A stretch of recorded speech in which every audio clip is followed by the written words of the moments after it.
Hello students, today we will talk about historical timeline of economics policies. So let us talk about mercantilism. From 16th to 17th century, there was a policy called mercantilism. Let us look at it. In mercantilism, arguments in favor of the state involvement in society. That means that mercantilism says an active participation of the government. Based on the Bullionism, economic health of a nation measured stones of gold, silver in reserves. What are the bullions? Bullions are the important or rare metals, precious metals like gold and silver. We will use these precious metals as our reserves. Link between wealth and trade. There will be a link between the wealth and trade. As exports are greater than the imports, which will build up the bullion.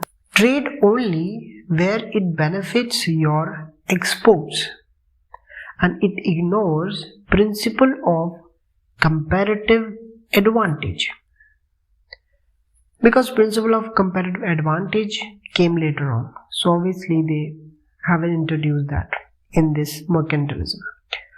Government should reduce imports via tariffs, subsidies, and granting exclusive rights to domestic industries. Right. National advantage and imperative to run a trade surplus, that is money, gold, silver must flow in. So their main motive is the inflow of gold reserve, not the inflow of foreign exchange or currency, the inflow of gold and silver, because it was the time of 16th to 17th century. If you go back in the 16th to 17th century, then there will be colonies of main empires like British Empire and the French colonies and other colonies. Import substitution or economic self-sufficiency is the vital part here via domestic manufacturing. It also emphasizes on a strong political authority. See, wherever a policy, if telling you that there should be a strong political authority, then there will be weak individual liberty, because they are contrast to each other. If you are giving power to the government, then you are taking the power from the individual. So, strong political authority at the expense of individual liberty to coordinate economy and solve conflict. So active participation of the government.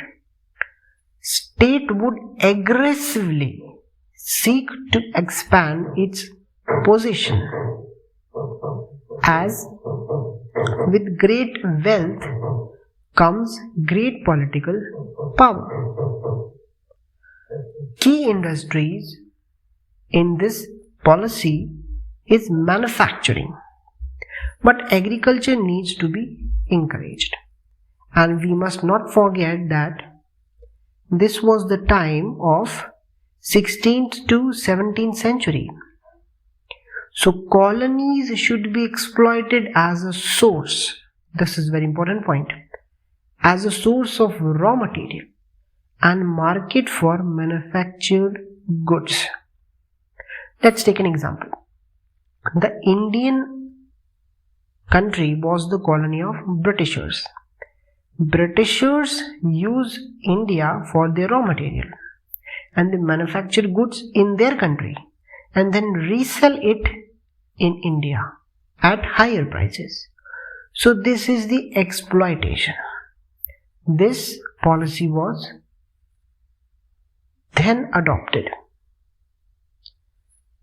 Okay, so we have covered the mercantilism. Now, physiocrats. Physiocrats says government of nature. Physiocrats rely on the rule of nature. What is the rule of nature? That do not interfere. Why? Because it believes that if we interfere in the nature, things will become more complicated. And if we try to correct our first mistake, we will commit another second mistake. And this vicious cycle will go on. So their thought is, do not interfere. Okay. So they rely on rule of nature, not state involvement. Maximum freedom of the individual. Now, I have said this, wherever if you give the power to the government, individual liberty will be sacrificed. But if you take the power of the government and the government will be silent, then you are giving power to the individual liberty. Same is happening here. Francois Quesnay, he said that allowing economy to follow natural order, okay, slowly and gradually it will reach its outcome of output. Role of the state is to uphold natural order and preserve private property. That is, the state or the government job is only to maintain law and order. That's it. And their key industry is agriculture. All wealth derives from the soil. Now, three sectors of these policies are, there are first proprietary class, that is proprietor is the owner, so land owners. Second is the productive class. During that time the heavy machines were not there, okay, the high-tech machines are not there. So agriculture laborers are the productive class, they produce. Then sterile class is the artisans and merchants. And this physiocrats policy, there is a free trade with no protectionism. There is a laissez-faire economy. Laissez-faire is a French word which means leave it alone. And this policy was introduced in 18th century. So we have covered the mercantilism and physiocrats.